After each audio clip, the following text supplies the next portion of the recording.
Ulitin ko lang ang iniwan po ng inyong, kung nagkakamali, ng inyong ama ba, isang last will and testament po, may ginawa po siya. Tama po? Yes po. At nakapangalan po doon yung mga taong magbebenepisyo ayon dito sa mga nakasaad sa last will and testament. Tama po? Yes po. Tama. Okay. Ma'am, ganito ma'am, ayon po sa ating civil code ng Pilipinas, no, ang isa pong last will and testament ay isa pong dokumentong ginagawa ng isang decedent na bago siya mamatay, no? At ito po ay dapat nadalahin sa hukuman para po sa tinatawag nating probate of a will. Ibig sabihin po noon, hindi po siya automatic na executory po ang last will patungkol doon sa mga beneficiaries, no, ng mga heirs na bibigyan, na kamag-anak, kaibigan na nakasaad doon. So, kailangan nyo pa rin po siyang dalahin sa hukuman. Ano? At parang mapatunayan nyo po doon, dalawa pong patutunayan dyan, substance at saka yung form. No? Yung form, yung forma po nung last will at yung substance, yung laman. Kaya, at pati po yung mga instrumental witnesses, dapat po nakita to lahat. Pati rin yung nagnotaryo yan. Kaya po, ma'am, sa sitwasyon nyo po, yung mga kamag-anak nyo po na sinasabi nyong ayaw pumirma, and so on and so forth, sa aking opinion po, bilang abogado, karapatan po nila yon dahil unang-una, dapat po dalahin nyo sa hukuman ang last will and testament or a probate of a will. So kaya kailangan nyo po kumausap ngayon sa isang abogado, no, na hahawak po sa kaso nyo, at para mapag-aralan niya kung ano-ano po yung mga sustansya at forma ng last will, at para maipile niya po sa kaukulang hukuman, no, kung saan po makikita ang mga properties, no, para ito po ay mabigyan ng kaukulang desisyon ng hukuman kung sino po may karapat-dapat po para maayos niyo po ang last will. So yun po ang gawin niyo, ma'am. Kailangan niyo pong dalahin sa hukuman to. Hindi po pwede magkapilitan. Salamat siya lang po. Kasi po sa galit mo rin ng nanay ko, dahil sa ginagawa, gusto niya po mag-disinherit na. Sino po magpapadisinherit? Sino po magpapadisinherit? Yung pong ayaw pong sumunod. Hindi nga po. Yung nanay niyo po ang nagpapadisinherit. Opo, kasi buhay pa ang nanay ko sobrang stress na ginagawa Okay. Kasi pati sa binabantaan Yung nanay niyo po ba ang naggumawa ng last will? Ganun po ba? Hindi po. Oh. Nanay ko, tatay ko, bali yun.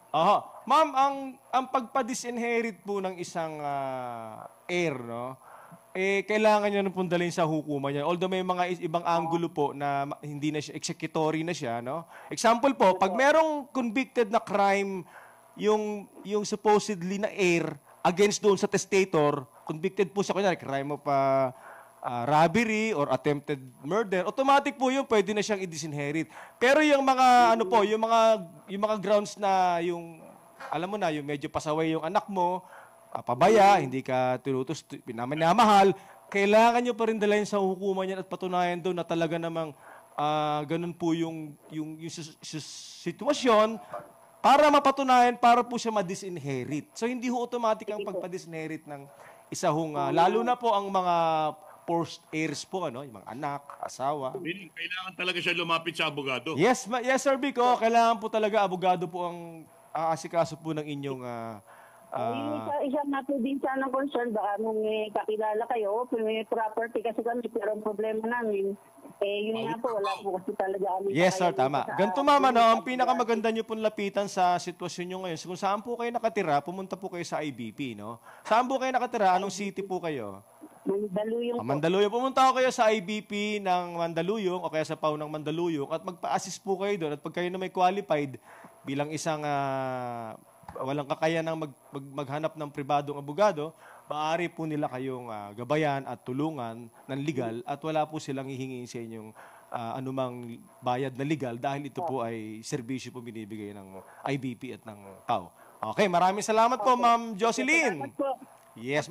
Mga away magkakapatid. What do you mean by disinherit? Tanggalan naman Hindi pamanahan. Tanggalan, hindi pamanahan. Mga classic na sitwasyon, Sir Vic, yung example. Then nakita ko kasi doon kanina, ang namatay tatay. So the tatay was survived by a spouse, saka yung mga anak, So yun yung hindi sila nagkakasundo about doon sa at may last will daw. So alam niyo, Sir Vic, ang last will masalimuot 'yan. Hindi naman po ibig sabihin nakasulat yun na yung gusto ng namatay. So, kailangan pa po yan, ipapile pa ng petition for probate of will para patunayan yun nga, in substance and in form, dapat sakto. Sakto, tama siya. Oo. Attorney Early, ilang porsyento ang natutupad na last will? Wala. Actually, ako, Panyero, experience ko dati nung bago ko abogado, may last will. Pero nagkasundo naman yung mga anak. So, dinisregard at nag-usap-usap na lang sila. So, Yun nga. less expense at mabilis. Yun nga. Kung wala Hindi based mag-aaway. on will. Oo. Hindi based on will. Hindi based on will. Kung hindi mag-aaway ang mga parties, nasa kanila naman po Ang yung- hirap kasi dyan, Sir Vic, ang gastos napakamahal. At matagal. Sana ang kaso. kung bilyon yung pinag-aawayan ninyo. Pero kung ang halaga lang yan, 1,000,000, Diyos ko. Pinakamaganda, mag-usap-usap na lang. Yes. Kung Oo. ang lahat ng utak diretso. Kung merong isang saliwa, May mga bagay na pwedeng i-let go or magbigay na lang. Total, kapatid mo rin naman o nanay mo. Tama po. Pagbigyan mo na lang. So, kung i-insist nyo lahat yung karapatan ninyo, hindi kayo magkakasundo, mapupunta lang kay Attorney Dong lahat ng bayad ninyo. Hindi kay Attorney Dong, doon sa lawyer pala. Ayan, makakabili na naman ng BMW. Pero ito, Sir Vic, masingit ko lang habang iniintay. Yung tinatanong nyo, ano ba ang yung sinasabing disinheritance? Ang pinaka-classic na example ito, pampelikula po.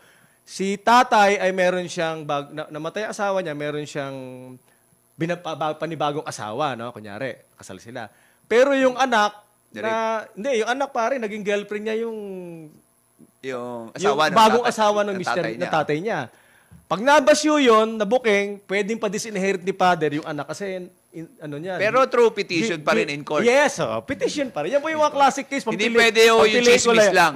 Kailangan yan. ipapile mo pa rin petition sa court para i-disinherit yung anak mo. Yan yung para maintindihan ng tao yung sinasabing disinheritance. Well, ito na po. Meron na tayong